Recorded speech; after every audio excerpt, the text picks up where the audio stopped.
And ఉన్నారా ఉంటే ఒకసారి ఇలా చూసేయండి. వచ్చేసినాయండి గోదావరి చేపలు వచ్చేసినాయండి. అబ్బబ్బా, చేపల పులుసు, గుమ్మలాడే చేపల పులుసు ఎలా చేసేసుకోవాలో చూసేద్దాం వచ్చేయండి.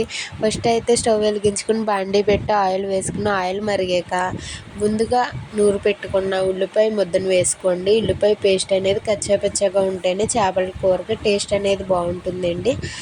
దాంట్లో వేసుకుని అందులో ముందుగా చీరబెట్టుకుని పచ్చిమిరపకాయలు కూడా వేసుకుని బాగా కలుపుకోండి. దీనికైతే ఆయిల్ అయితే ఎక్కువనే పడుతుందండి చేపల పులుసుకి. బాగా కలుపుకోవాలండి. ఆయిల్ పైకి తేలే విధంగా బాగా కలుపుకుని దాంట్లోనే రుచికి సరిపడా ఉప్పు అనేది ఇప్పుడే వేసుకోవాలండి. రుచికి సరిపడా ఉప్పు వేసుకుని అదేవిధంగా కారం కూడా వేసుకోండి.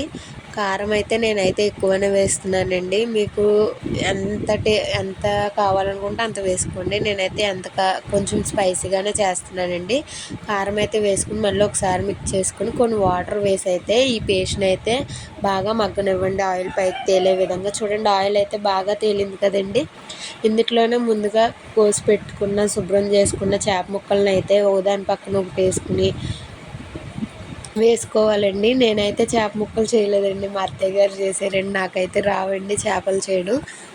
ఇప్పుడైతే గ్రేవీ ముక్కలకు పట్టే విధంగా బాగా కలుపుకోవాలండి. గట్టితో పులుసు వేసిన తర్వాత గట్టి పెట్టడానికి అయితే ఉండదండి. ఇప్పుడే బాగా కలుపుకోవాలండి. గోదావరి వచ్చేసింది కదండి, ఎన్ని చేపలు పడుతున్నాయండి బాబు. ఈ చేప పేరైతే పరుగంటండి. బోల్డ్ చేపలు పడతాయండి, పెద్ద పెద్ద చేపలు పడుతున్నాయండి బాబు గోదావరి గురించి. ఇప్పుడైతే మిక్స్ చేసి 5 మినిట్స్ అయితే మూత పెట్టి వదిలేయండి. చూడండి ఆయిల్ అనేది ఎలా తేలిందో. ఇప్పుడైతే ముందుగా నానబెట్టుకున్న చింతపండు రసాన్ని గుజ్జు తీసేసి దాంట్లో అయితే వేసేసుకోండి. వేసుకుని దాంట్లోనే ఒక చిన్న గ్లాస్ వాటర్ అయితే వేసుకోండి. వేసుకుని గట్టితో ఒకసారి మొత్తం గ్రేవీ అంతా పులుసులో కలిసే విధంగా ముక్కకు కూడా పట్టే విధంగా బాగా కలుపుకోవాలండి. బాగా కలుపుకుని ముక్కల్ని ఒకదాని మీద ఒకటి లేకుండా విడివిడిగా సర్దుకోవాలండి. సర్దుకుని మూత పెట్టేయండి. మూత పెట్టేసి ఒక 5 నిమిషాలు అయితే మగ్గనివ్వండి. ఇప్పుడైతే ముందుగా కట్ చేసి పెట్టుకున్న బెండకాయ ముక్కలను అయితే వేస్తున్నానండి. ఇలా పొడవుగానే వేసుకోవాలండి బెండకాయ పలంగా. చేపల పులుసులో బెండకాయ ఒకటి వంకాయ ఒకటి వేసుకుంటూ ఉంటుందండి. సూపర్ అంటే సూపర్ ఉంటుందండి. ఒకసారి మీరు కూడా ఇలా ట్రై చేయండి బెండకాయ వేసి. చూడండి మూత పెట్టి ఒక 10 నిమిషాలు వదిలేస్తే ఎలా కొత్తలాడేస్తుందో కూర చూస్తుంటేనే నోరు ఊరుతుందండి. దాంట్లోనే అల్లం వెల్లుల్లి ధనియాలు జీలకర్ర పేస్ట్ చేసి పెట్టుకున్న పేస్ట్ని అయితే ఇప్పుడైతే వేసుకోండి. వేసుకుని గట్టి పెట్టొద్దండి. గట్టి పెట్టకుండా గిన్నెతోనే క్లాత్ పట్టుకుని కుదపండి ఒకసారి.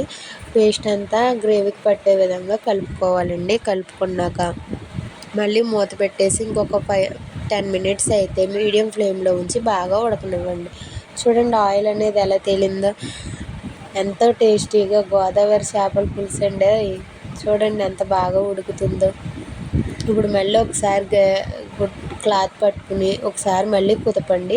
గట్టి అయితే పెట్టొద్దండి. గట్టి పెట్టడం వల్ల ముక్క అయితే విడిపోతుందండి. ఇప్పుడైతే ఫైనల్గా కొత్తిమీర అయితే జల్లేసుకుని మళ్ళీ మూత పెట్టేసి ఇంకొక 5 మినిట్స్ అయితే లో ఫ్లేమ్లో వదిలేస్తే ఎంతో టేస్టీ అయినా అదిరిపోయే గోదావరి చేపల పులుసు అయితే రెడీ అయిపోయిందండి.